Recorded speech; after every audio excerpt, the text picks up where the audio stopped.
les conseillers en gestion de patrimoine. Salut, c'est Daphné. Aujourd'hui, je te donne des clés sur les conseillers en gestion de patrimoine. J'ai décidé de faire cette vidéo parce qu'avant de devenir conseillère en gestion de patrimoine, je ne savais pas moi-même ce que ça voulait dire. J'aimerais te l'expliquer pas à pas et surtout à travers des images. Conseiller en gestion de patrimoine, c'est déjà un mot qui est lourd. On imagine que c'est pour les riches ou pour ceux qui ont déjà un patrimoine. Mais que nenni! Alors on accompagne ceux qui veulent commencer à investir ou ceux qui veulent se créer un patrimoine. Ils peuvent partir de zéro, ou ils peuvent en avoir un petit peu, ou ils peuvent même rien avoir du tout. Et là, on va les aider avec un conseil et des suivis pour qu'ils commencent pas à pas et qu'ils restent en mouvement. La première image que j'ai à donner, le conseiller est comme un médecin de l'épargne. Tu vas le voir, et avant de faire quoi que ce soit, on établit un diagnostic complet de ta situation patrimoniale et fiscale pour le médecin de l'épargne, hein, pas pour le généraliste. Pourquoi il fait ce diagnostic ? Eh bien pour te connaître, pour savoir ce dont tu as besoin et pour vérifier qu'il n'y ait aucune menace cachée. Il ne pourra pas t'aider si on saute le diagnostic, même si tu es sûr de ce dont tu as besoin. T'es déjà allé voir un médecin en lui demandant un Doliprane sans qu'il t'ausculte avant ? Une fois le diagnostic fait, le médecin de l'épargne est aussi pharmacien.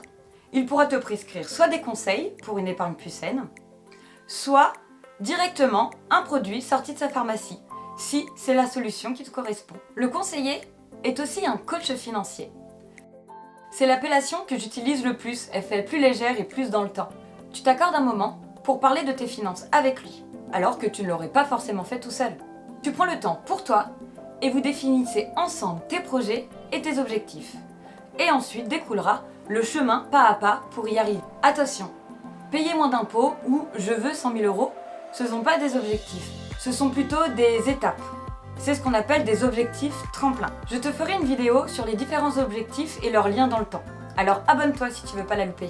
Les projets de vie que l'on peut retrouver, c'est faire le tour du monde sur un voilier au moment de ta retraite, c'est fonder une famille et vivre des jours heureux dans une villa près de la mer, ça peut être aussi créer ta nouvelle entreprise ou alors investir dans les études des enfants.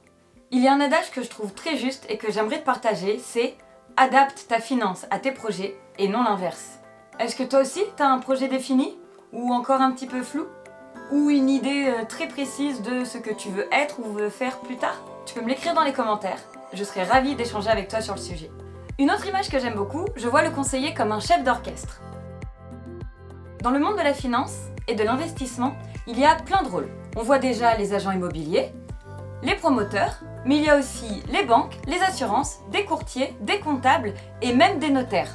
Le conseiller, grâce à son diagnostic et à la connaissance de tes projets, deviendra ton interlocuteur unique. Il va pouvoir faire le lien entre chaque intervenant. Il garantira la sécurité et l'optimisation de ta situation.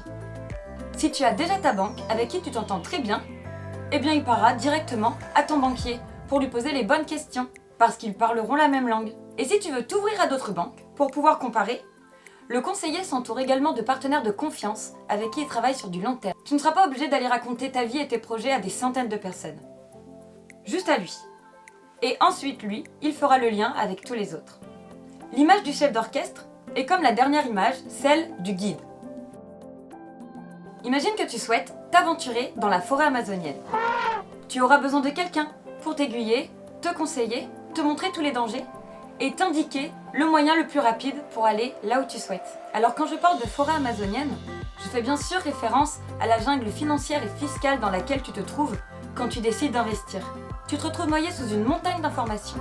Et en plus, si tu fais partie de ceux qui ont fait l'erreur de remplir un formulaire et qui se font appeler 10 fois par jour, alors c'est vraiment pas gagné, hein ? Alors, comment tu fais pour bien choisir ton conseiller ? Le meilleur conseil que je puisse te donner, c'est déjà d'aller le chercher avant que lui te trouve, de tester ses compétences et surtout d'être super exigeant sur le feeling que tu auras avec lui. Tu vas lui confier ton épargne, alors il est très important qu'il cerne bien tes objectifs et ce que toi tu veux. Voilà comment j'expliquerai ce qu'est un conseiller en gestion de patrimoine. J'espère que t'as compris, que c'est plus clair, que mes images t'ont parlé. Tu peux me dire en commentaire ce que tu en as pensé, ça me fera super plaisir d'avoir un retour. Et voilà, c'est ma première vidéo. J'ai décidé d'en faire une chaque semaine pour reprendre pas à pas les notions essentielles et importantes de la gestion de patrimoine. Alors abonne-toi si tu veux en savoir plus et je te dis à la semaine prochaine.